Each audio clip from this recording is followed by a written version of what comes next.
प्रधानमंत्री नरेंद्र मोदी का संदेश सामने आ चुका है। नई टीम को प्रधानमंत्री नरेंद्र मोदी ने बधाई दी है। राष्ट्रीय पदाधिकारियों को बधाई, ये प्रधानमंत्री नरेंद्र मोदी ने लिखा है। भरोसा है नई टीम जन सेवा पर ध्यान देगी। नई ऊर्जा और अनुभव का संगम है। टीम में संगठन का अनुभव, जमीनी जुड़ाव दोनों नजर आता है। ये पोस्ट प्रधानमंत्री नरेंद्र मोदी ने नीति नवीन की नवीन टीम को लेकर किया है। मैं मृगेन जी आपका रुख करूं, एक क्विक कमेंट रंजना आपसे भी चाहूंगा। प्रधानमंत्री नरेंद्र मोदी का बधाई संदेश और साथ ही साथ ये बताना कि जनभावना के साथ अब जुड़कर भारतीय जनता पार्टी के तमाम पदाधिकारियों को काम करना होगा। लेकिन मध्य प्रदेश के जो बड़े चेहरे अब राष्ट्रीय राजनीति में पहुंचे गए, जरा उनको लेकर भी चर्चा प्रदेश में बहुत तेज है।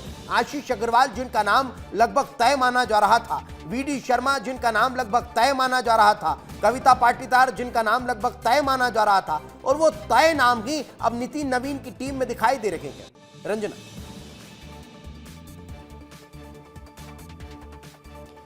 देखिए दीपेश, बिल्कुल सही कहा आपने, क्योंकि इन नामों पर चर्चा काफ़ी पहले से थी और इन नामों पर जो लगातार मंथन है वो भी चल रहा था और अब क्लियर हो चुका है, पूरी तरह से सूची सामने आ चुकी है। और सबसे बड़ी बात है कि मध्य प्रदेश का दबदबा इस बार राष्ट्रीय कार्यकारिणी में, क्योंकि 6 चेहरे शामिल किए गए हैं दीपेश, और इसमें युवा चेहरे को शामिल किया गया। आशीष अग्रवाल युवा के तौर पर इस राष्ट्रीय सूची में उनकी जगह बन पाई है। और इसी के साथ ही वरिष्ठ लाल सिंह आर्य की अगर बात कर ली जाए तो वरिष्ठता का जो अनुभव है राष्ट्रीय कार्यकारिणी में, उनको जो जिम्मेदारी मिली है तो उसका अनुभव भी रहेगा। और इसी के साथ ही अनुसूचित जाति वर्ग को साधने में एक बड़ी जिम्मेदारी वो निभाने वाले, इसीलिए उनको इसमें शामिल किया गया है। और इसीलिए अलग अलग क्षेत्रों के हिसाब से जो चेहरे इसमें शामिल किए गए हैं वो बेहद महत्वपूर्ण हो जाता है। युवाओं के हिसाब से अगर कहा जाए तो वो बेहद महत्वपूर्ण जिम्मेदारी इसमें कही जा सकती है। महिलाओं के, जिस तरीके से अभी महिला आरक्षण की बात कर रही है भारतीय जनता पार्टी, महिलाओं को आगे बढ़ाने की बात कर रही है। कविता पाटीदार को दूसरी बार ये बड़ी जिम्मेदारी मिली है दीपेश। तो कुल मिलाकर मध्य प्रदेश का जो वर्चस्व है राष्ट्रीय कार्यकारिणी में वो देखने को मिला है। और अब देखना यही होगा कि जब जिम्मेदारियां इतने बड़े स्तर पर इन चेहरों को मिली है तो मध्य प्रदेश के ये जो चेहरे हैं अलग अलग क्षेत्रों में और अपने अपने जो पदों पर बड़ी जिम्मेदारी निभाएंगे। और आने वाले समय में जो चुनाव के लिहाज से भी अगर कहा जाए तो बहुत बड़ी जिम्मेदारी, बिल्कुल बहुत बड़ी जिम्मेदारी आने वाले चुनावी लिहाज से भी ये मानी जा रही है। मृगेन जी लगातार हमारे साथ जुड़े हुए हैं। मृगेन जी, संघ और भारतीय जनता पार्टी के बीच सेतु का काम जो है वो राष्ट्रीय संगठन महामंत्री का होता है, और राष्ट्रीय संगठन महामंत्री की रिस्पॉन्सिबिलिटी उस काम को और आगे बढ़ाने की होती है। तो ये जो 2 पद हैं, इन 2 पदों में भारतीय जनता पार्टी ने फिलहाल कोई बदलाव नहीं किए हैं।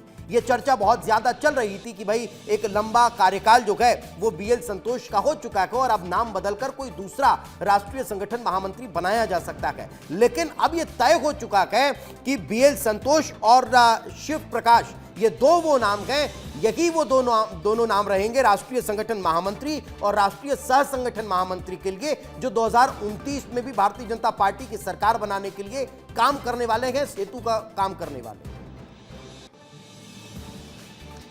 निसंदेह देखिए, इसमें कोई फेरबदल नहीं किया गया है। मतलब साफ साफ है कि संघ जिस तरीके से बीजेपी में चाहता है कि कामकाज हो, उसके बीच समन्वय हो, उसमें बीएल संतोष हो या शिव प्रकाश हो, ये महत्वपूर्ण भूमिका निभाते रहे हैं और आगे भी निभाते रहेंगे। वी सतीशन की जगह सौदान सिंह को लाया गया। सौदान सिंह भी राष्ट्रीय सह संगठन मंत्री रह चुके हैं। तो कुल मिलाकर पुराने नेताओं पर ही भरोसा जताया गया है। वो इसलिए जताया गया कि ये सभी नेता, आप देखिए कि रिजल्ट ओरिएंटेड नेता है, चाहे बंगाल चुनाव हो या लोकसभा का पिछला चुनाव हो, इन्हीं नेताओं के दम पर, इन्हीं नेताओं के कोऑर्डिनेशन से बड़े पैमाने पर बीजेपी को जीत मिली है। तो संघ से तालमेल बिठाने में इन नेताओं ने अहम भूमिका भी निभाई है। बिल्कुल। तो अब मेरा इन 2 नामों पर फोकस करने का मेन मकसद जो था वो ये था कि ये चर्चा बहुत लंबे समय से चल रही थी कि भाई मध्य प्रदेश और छत्तीसगढ़, इन 2 राज्यों की जो चेन है, जो राष्ट्रीय राजनीति से कनेक्ट होती है,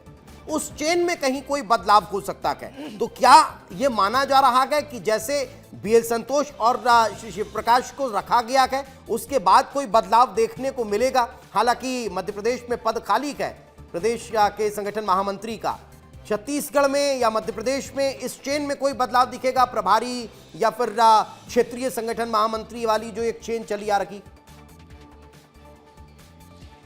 देखिए, संगठन महामंत्री और सह संगठन महामंत्री, इनकी अलग अलग जिम्मेदारियां होती हैं। दो सह संगठन महामंत्री हैं, तो इनको अलग अलग प्रदेशों की जिम्मेदारी दी जाएगी।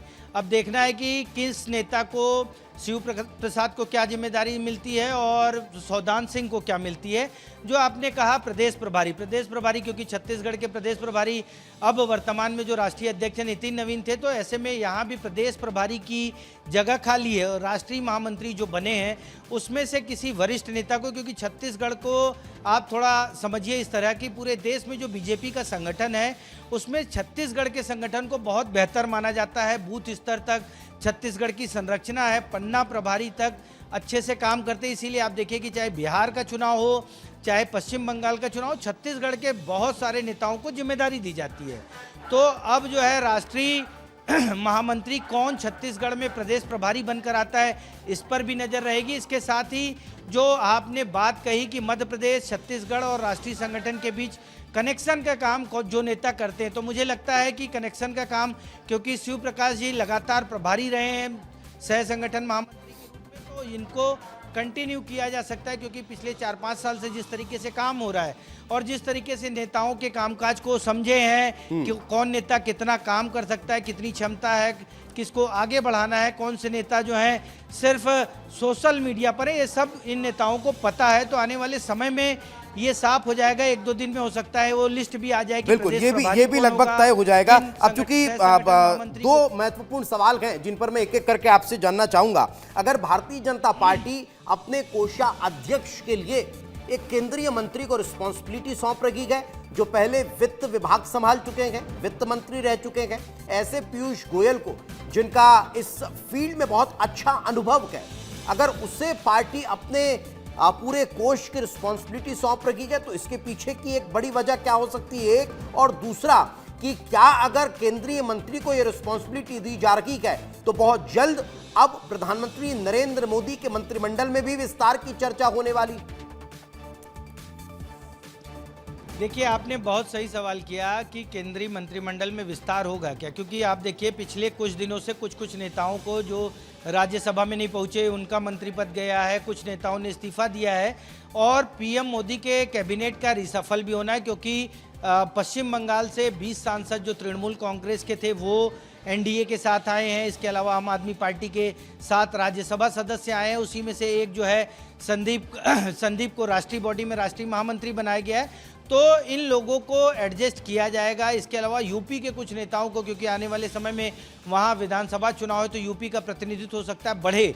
इन सब चीज़ों को देखते हुए जिन नेताओं को केंद्रीय संगठन में लाना था उनको ला दिया गया है, जो केंद्र में मंत्री रहे हैं उन लोगों को ला दिया गया है, राज्यों के जो पूर्व मुख्यमंत्री रहे हैं उन लोगों को ले आया गया है।